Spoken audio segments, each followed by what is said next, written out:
Les gens ont une tendance innée à humaniser le comportement de leurs animaux domestiques. En fait, la plupart des gens pensent que leur chat les aime s'il ronronne et les déteste s'il est mort.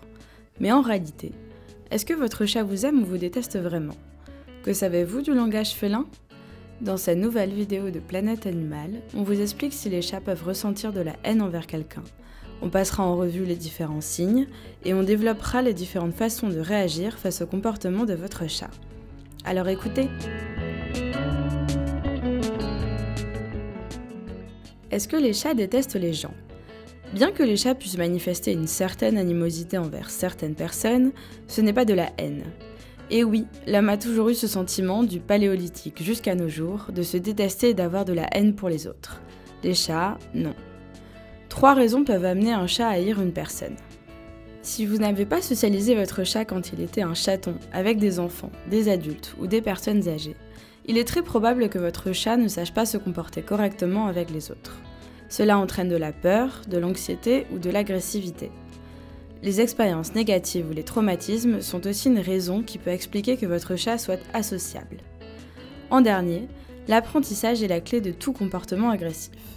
Par exemple, si votre chat sait qu'en vous mordant, vous vous éloignerez de lui, s'il ne veut pas de vous à un instant T, il vous mordra automatiquement. Premier signal. Mon chat se cache quand il me voit. Parfois, vous pouvez observer que votre chat se cache sous le canapé ou dans le placard et ne veut pas sortir. Vous pouvez aussi le voir quand des personnes viennent chez vous.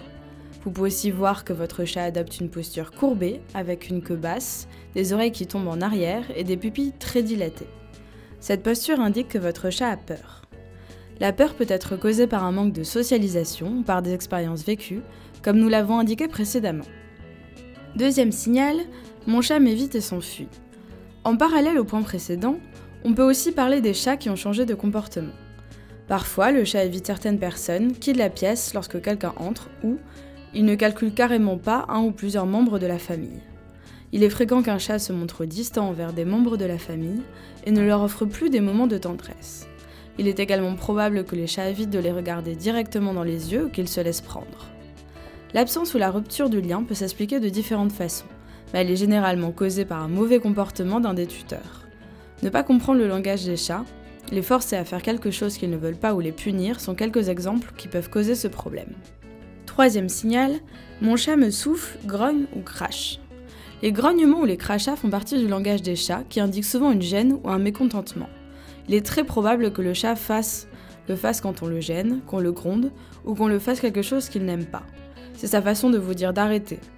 Vous verrez, il effectuera des mouvements rapides avec sa queue qui se traduiront comme de l'irritation ou un mal-être. Il sera aussi possible de voir sa queue tirée vers le haut et ses oreilles vers l'arrière, signalant que le chat est en état d'alerte. Dans ces cas-là, il sera essentiel de dédier plus de temps à notre chat afin de comprendre ce qui lui plaît et ce qui ne lui plaît pas. Attention, si on ignore ces signaux, il est probable que les problèmes de comportement empirent. Quatrième signal, mon chat m'attaque.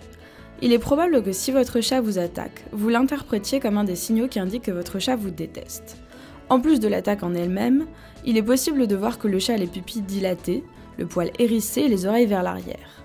Se faire attaquer par un chat en surprise est quelque chose de très désagréable et c'est même un comportement dangereux si on a des enfants en bas âge. On doit souligner que l'agressivité féline est un problème que vous ne pouvez pas ignorer.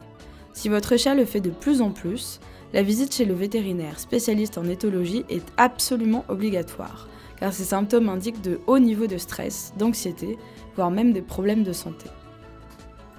Cinquième signal, mon chat se comporte bizarrement. L'apparition de comportements étranges, par exemple si votre chat se lèche beaucoup, s'il passe la journée ou la nuit à miauler, doit absolument attirer votre attention. Ce n'est pas normal qu'un chat ait ce genre de comportement ni qu'il change d'un coup de comportement. En fait, les changements brutaux du chat sont causés par des problèmes de santé. Donc avant de penser que votre chat vous hait, on vous recommande d'aller chez le vétérinaire pour faire un check-up du chat pour savoir si votre chat est malade, ce qui pourrait affecter son comportement. Comment faut-il réagir lorsqu'on voit ces signaux chez notre chat ? Maintenant que vous connaissez tous les signes, vous comprenez probablement que votre chat ne vous déteste pas, mais qu'il existe probablement des problèmes dans votre relation ou des problèmes de santé qui doivent être corrigés. Avant de penser que ces symptômes sont dus à un problème de comportement, consultez un vétérinaire pour vérifier son état de santé.